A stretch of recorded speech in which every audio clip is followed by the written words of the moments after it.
कोई कहता है कि रामदेव जी राजपूत थे, कोई कहता है कि रामदेव जी मेघवाल थे। सच्चाई मुझे भी नहीं पता, लेकिन मुझे लगता है इस बात से किसी को भी रत्ती भर भी फर्क नहीं पड़ना चाहिए कि रामदेव जी मेघवाल थे या रामदेव जी राजपूत थे। रामदेव जी एक महापुरुष थे। फर्क पड़ना चाहिए इस बात से पड़ना चाहिए कि रामदेव जी ने समाज में क्या मैसेज दिया। जातिवाद मिटाने का, छुआछूत मिटाने का, सांप्रदायिक सौहार्द का मैसेज दिया।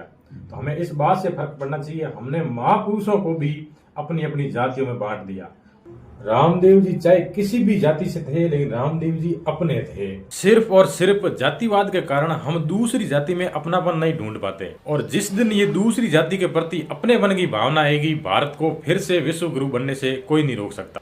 यही कारण है कि पर्यावरण और जीवों के लिए इतना बढ़िया मैसेज देने वाले भगवान जाम्बो जी को भी कुछ विशेष जाति के लोग ही मानते हैं। क्या पर्यावरण से ऑक्सीजन सिर्फ विष्णु ही लेते हैं? और यही वजह है कि बाबा साहेब अंबेडकर ने पूरे भारत के लिए, सभी के लिए काम किया, लेकिन फिर एक उनको सिर्फ SC ST तक ही सीमित करके रख दिया। सिर्फ और सिर्फ जातिवाद के कारण हमने तेजा जी और बाबू जी को भी, जिन्होंने गायों की रक्षा की, उनको भी हमने सिर्फ अपनी जातियों में सीमित कर दिया।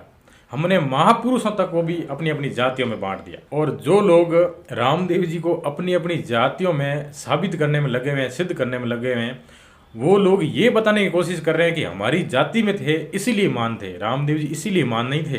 रामदेव जी ने अपने कर्म अच्छे किए इसलिए मान थे।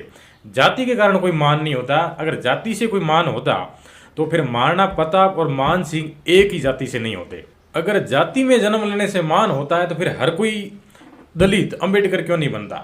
हर कोई दलित, हर कोई शूद्र कबीर क्यों नहीं बनता? हर कोई रविदास क्यों नहीं बनता? अगर आज हमारा देश टूटा हुआ है, इतना पिछड़ा हुआ है, तो इसका मेन कारण जातिवाद और अंधविश्वास है। आप फॉलो कीजिए। मैं अगले वीडियो में सबूतों के साथ, फैक्ट के साथ बताऊंगा कि भारत आज अगर इतना पिछड़ा है, चाइना से 100 साल पीछे है, तो इसका मेन कारण जातिवाद और अंधविश्वास है।